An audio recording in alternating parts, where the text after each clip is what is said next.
안녕하세요, 금고엄마입니다. 여러분, 짠테크란 말 들어보셨나요? 짠테크란 짜다와 재테크가 합쳐진 합성어로 구두쇠처럼 아껴서 자산을 모으는 것을 의미하는 신조어를 뜻하는데요. 여러분들은 짠테크를 해보신 경험 없으신가요? 아니면 하다가 저처럼 포기하신 경험 없으신가요? 흥미로운 것은 잡코리아와 알바몬이 20대에서 40대 직장인을 대상으로 짠테크 현황에 대해 설문조사를 진행하였는데 전체 응답자의 50% 이상이 짠테크를 하고 있냐는 질문에 그렇다라고 대답했다고 합니다. 요즘처럼 어려운 경제 속에 생활비를 절약하기 위해 노력하는 직장인들이 많은 것으로 나타났는데요.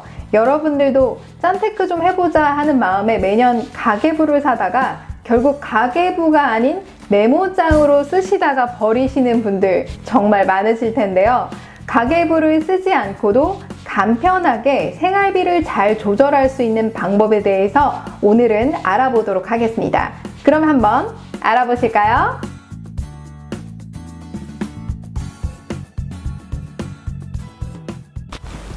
첫 번째 방법은 바로 고정지출을 파악해라입니다. 고정지출이란 보험료, 각종 공과금, 학원비, 통신비, 교통비, 월세나 대출 이자 등등 이 돈은 한 달에 무조건 나가야 되는 돈이야 라는 거 있으실 거예요. 그 돈이 한 달에 총 얼마나 나가는지를 계산해 보시는 것입니다. 그렇게 되면 내가 벌어들인 수입에서 고정지출을 뺀 나머지를 어떻게 활용하실지 목표를 세우기가 아주 편하다는 것입니다. 두 번째로 고정지출을 파악하셨다면 이번에는 적금 모을 금액을 정하는 것인데요.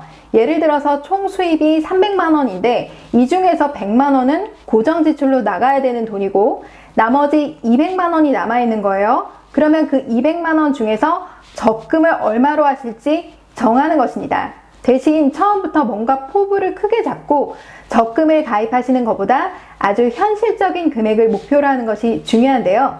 매월 저축할 금액의 80%만 정기적금을 가입하시는 것입니다. 예를 들어서 100만 원을 적금으로 넣을 수 있을 것 같아 라고 한다면 이 중에 80%인 80만 원만 매월 고정으로 정기적금을 가입하시는 것이고 나머지 20만 원은 돈을 넣어도 되고 넣지 않아도 되는 자유적금 통장을 동시에 하나 더 개설하시는 것인데요. 매월 100만 원씩 적금을 불입하고 있지만 보너스를 받거나 생각지도 못한 수입이 생길 경우 그달에 불입할 20만 원의 자유적금의 비중을 늘려서 추가로 더 불입하실 수도 있고 또 예상치 못한 돈이 나가게 되어 불입하지 않게 되더라도 매달 들어가는 정기적금에는 영향을 주지 않게 되는 것입니다.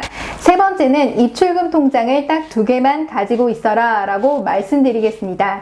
하나는 고정지출이 나가는 통장이고요. 또 하나는 임시생활비 용도로 빠져나가는 통장입니다. 이 임시생활비 용도로 빠져나가는 통장은 따로 수입의 10%가량을 떼어놓는 것인데요. 그러니까 아까 수입이 300만 원이라고 한다면 이 중에 10%인 30만 원을 임시생활비 통장에 넣고 그건 꼭 써야 돼. 어쩔 수 없을 때 꺼내 쓰는 거야 라고 생각하시면 되시는 거예요. 예를 들어서 갑자기 가전제품을 잘 쓰고 있는데 당장에 망가져서 바로 바꿔야 된다던가 축의금이나 조의금 등이 나가야 한다든지 이런 식으로 갑자기 써야 할 금액을 꺼내서 쓰시는 겁니다. 그럼 수입에서 고정 지출과 적금 그리고 임시생활비를 뺀 나머지가 예를 들어서 90만 원이 남는다 라고 한다면 그 돈으로 한 달 쓰시는 것을 목표로 잡으시면 되시는 겁니다. 한 달에 쓸 90만 원을 30일로 나누게 되면 하루에 3만 원이 되는데요. 그 돈의 범위 내에서 쓰려고 노력하셔야 된다는 것입니다. 무조건 안 사 먹고 안 쓴다? 이건 말도 안 되고요. 그런 방법보다는 하루에 쓸 금액이 얼마 정도다 라고 정해놓는다면 스스로 조절할 능력이 생긴다는 것입니다. 그리고 오늘 만약 3만 원을 안 쓰고 하루가 그냥 지나갔다 라고 한다면 그 다음날은 좀 더 쓸 수 있겠죠. 그러니까 6만 원 범위 내에서 쓸 수 있는 것이고요. 또 오늘 6만 원을 과다하게 썼다면 내일은 안 쓰고 지나갈 수 있는 방법이 없을까라고 고민해 볼 수도 있는 거고요. 이런 식으로 하루에 쓸 양이 딱 정해진다면 과소비도 줄일 뿐더러 가계부도 일일이 쓰지 않으셔도 돈의 낭비를 줄이면서 생활비를 잘 조절할 수 있다는 것입니다. 실제로 제가 지금 하고 있는 방법인데요. 가장 실천하기 좋은 방법인 것 같아서 여러분들에게 추천해 드린 것이고요. 하루에 쓸 돈 중에 매일 5,000원씩이라도 나름대로 좀 줄여서 한 달 정도 모아놨다가 이거를 한 달에 한 번씩 우량 주식을 산다던가 아니면 나름 소액 재테크도 한번 다른 용도로 해보실 수 있겠죠. 아니면 나를 위한 뭔가 선물을 주는 용도로 조금씩 모아놨다가 나중에 좀 큰 선물을 준다던가 말이죠.